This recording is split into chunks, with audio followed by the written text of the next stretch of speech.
And now time for chapter 25. Technically, of course, he was not alone. Lucius Clark's shop was filled with dolls, lady dolls and baby dolls, dolls with eyes that opened and closed, and dolls with painted-on eyes, dolls dressed as queens, and dolls wearing sailor suits. Edward never cared for dolls. He found them annoying and self-centered, twittery, and vain. This opinion was immediately reinforced by his first shelf-mate, a china doll with green glass eyes and red lips and dark brown hair. She was wearing a green satin dress that fell to her knees. "What are you?" she said in a high-pitched voice when Edward was placed on the shelf next to her. "I am a rabbit," said Edward. The doll let out a small squeak. "You're in the wrong place," she said. "This is a shop for dolls, not rabbits." Edward said nothing. "Shoot," said the doll. "I would love to shoot," said Edward, "but it is obvious that I cannot." After a long silence, the doll said, "I hope you don't think that anyone is going to buy you." Again, Edward said nothing. "The people come in here want dolls, not rabbits. They want baby dolls or elegant dolls, such as myself. Dolls with pretty dresses, dolls with eyes that open and close." "I have no interest in being purchased," said Edward. The doll gasped. "You don't want somebody to buy you?" she said. "You don't want to be owned by a little girl who loves you." Sarah Ruth, Abilene, their names went through Edward's head like the notes of a sad, sweet song. "I have already been loved," said Edward. "I have been loved by a girl named Abilene. I have been loved by a fisherman and his wife, and a hobo and his dog. I have been loved by a boy who played the harmonica and by a girl who died." "Don't talk to me about love," he said. "I have known love." The impassioned speech shut up Edward's shelfmate for a considerable amount of time.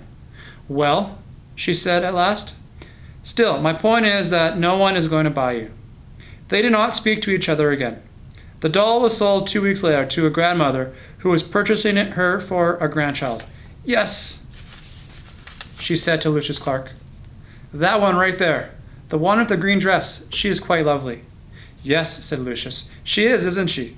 And he plucked the doll from the shelf. "Goodbye and good riddance," thought Edward. The spot next to the rabbit stayed vacant for some time. Day after day, the door to the shop opened and closed, letting in early morning sun or late afternoon light, lifting the hearts of the dolls inside, all of them thinking when the door swung wide that this time, the person entering the shop would be the one who wanted them. Edward was the lone contrarian. He prided himself on not hoping and not allowing his heart to lift inside of him. He prided himself on keeping his heart silent, immobile, closed tight. "I am done with hope," thought Edward Tulane. And then one day, at dusk, right before he closed the shop, Lucius Clark placed another doll on the shelf next to Edward. Chapter 26. "There you are, my lady. Meet the rabbit doll," said Lucius. The doll mender walked away, turning out the lights one by one. In the gloom of the shop, Edward could see that the doll's head, like his, had been broken and repaired. Her face was, in fact, a web of cracks. She was wearing a baby bonnet. "How do you do?" she said in a high, thin voice. "I am pleased to make your acquaintance." "Hello," said Edward. "Have you been here long?" she asked. "Months and months," said Edward. "But I don't care. One place is the same as another to me." "Oh, no. Oh, not for me," said the doll. "I have lived 100 years, and in that time I have been in places that were heavenly and other places that were horrid. After a time, you learn that each place is different, and you become a different doll in each place too. Quite different." 100 years?" said Edward. "I am old." The doll mender confirmed this. He said, as he was mending me, that I am at least 100 years old. Edward thought about everything that had happened to him in his short life. What kind of adventure would you have if you were in the world for a century? The old doll said, "I wonder who will come for me this time. Someone will come. Someone always comes." Who will it be? I don't care if anyone comes for me, said Edward. But that's dreadful, said the old doll. There's no point in going on if you feel that way. No point at all. You must be filled with expectancy. You must be awash in hope. You must wonder who will love you, whom you will love next. I am done with being loved, Edward told her. I'm done with loving. It's too painful. Psh, said the old doll. Where is your courage? Somewhere else, I guess, said Edward. You disappoint me, she said. You disappoint me greatly. If you have no intention of loving or being loved, then the whole journey is pointless. You might as well leap from the shelf right now and let yourself shatter into a million pieces. Get over with. Get over with now. I would leap if I was able to, said Edward. Shall I push you? Said the old doll. No, thank you, Edward said to her. Not that you could, he muttered to himself. What's that? Nothing, said Edward. The dark in the doll shop was now complete. The old doll and Edward sat on their shelf and stared straight ahead. You disappoint me, said the old doll. Her words made Edward think of Pelgrina, of warthogs and princesses, of listening and love, of spells and curses. What if there was somebody waiting to love me? What if there was somebody whom he would love again?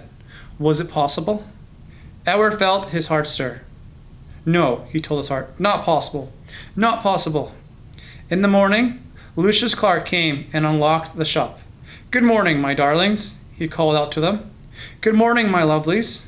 He pulled up the shades on the windows. He turned on the light over his tools. He switched the sign on the door to open. The first customer was a little girl with her father. Are you looking for something special? Lucius Clark said to them. Yes, said the girl. I'm looking for a friend. Her father put her on his shoulders, and they walked slowly around the shop. The girl studied each doll carefully. She looked Edward right in the eyes. She nodded at him. Have you decided, Natalie? Her father asked. Yes, she said. I want the one in the baby bonnet. Oh, said Lucius Clark. You know that one is very old. She is an antique. She needs me, said Natalie firmly. Next to Edward, the old doll let out a sigh.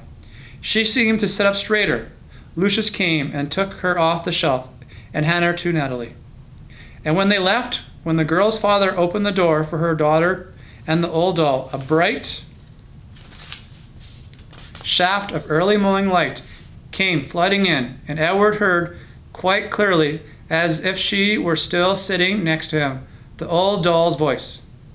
Open your heart, she said gently. Someone will come. Someone will come for you. But first, you must open your heart. The door closed. The sunlight disappeared. Someone will come. Edward's heart stirred. He thought, for the first time in a long time, of the house on Egypt Street, and of Abeline's winding his watch and bending toward him and placing it on his left leg, saying, I will come home to you. No, no, he told himself. Don't believe it. Don't let yourself believe it. But it was too late. Someone will come for you. The China Rabbit's heart had begun, again, to open. Chapter 27. Seasons passed, fall and winter and spring and summer.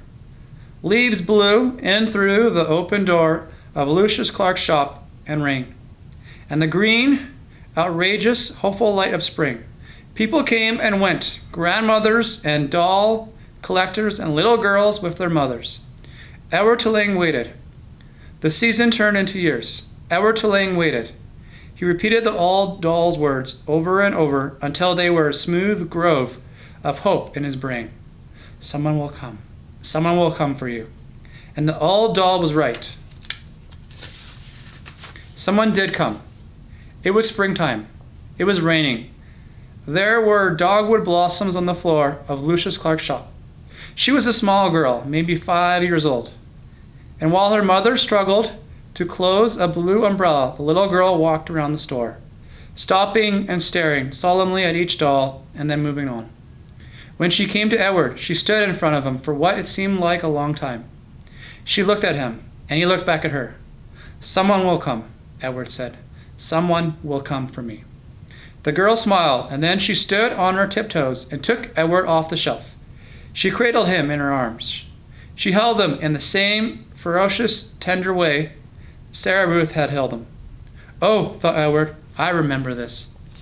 "Madame," said Lucius Clark, "could you please attend to your daughter? She is holding a very fragile, very precious, quite expensive doll." "Maggie," said the woman. She looked up from the stir-open umbrella. "What have you got?" "A rabbit," said Maggie. "A what?" said the mother. "A rabbit," said Maggie again. "I want him." "Remember, we're not buying anything today. We're looking only," said the woman. "Madam," said Lucius Clark, "please." The woman came and stood over Maggie. She looked down at Edward. The rabbit felt dizzy. He wondered for a minute if his head had cracked open again, if he was dreaming. "Look, Mama," said Maggie. "Look at him." "I see him," said the woman. She dropped the umbrella. She put her hand on the locket that hung around her neck. And Edward saw then that it was not a locket at all. It was a watch, a pocket watch. It was a watch. "Edward?" said Abilene. "Yes," said Edward. "Edward," she said, certain this time. "Yes," said Edward. "Yes, yes, it's me." Once there was a China rabbit who was loved by a little girl. The rabbit went on an ocean journey and fell overboard and was rescued by a fisherman. He was buried under garbage and unburied by a dog. He traveled for a long time with the hobos and worked for a short time as a scarecrow. Once there was a rabbit who loved a little girl and watched her die. The rabbit danced on the streets of Memphis. His head was broken open in a diner and was put together again by a doll mender. And the rabbit swore that he would not make the mistake of loving again. Once there was a rabbit who danced in a garden in the springtime with the daughter of the woman who had loved him at the beginning of his journey. The girl swung the rabbit as she danced in circles. Sometimes they went so fast, the two of them, that it seemed as if they were flying. Sometimes it seemed as if they both had wings. Once, oh marvelous once, there was a rabbit who found his way home. The end.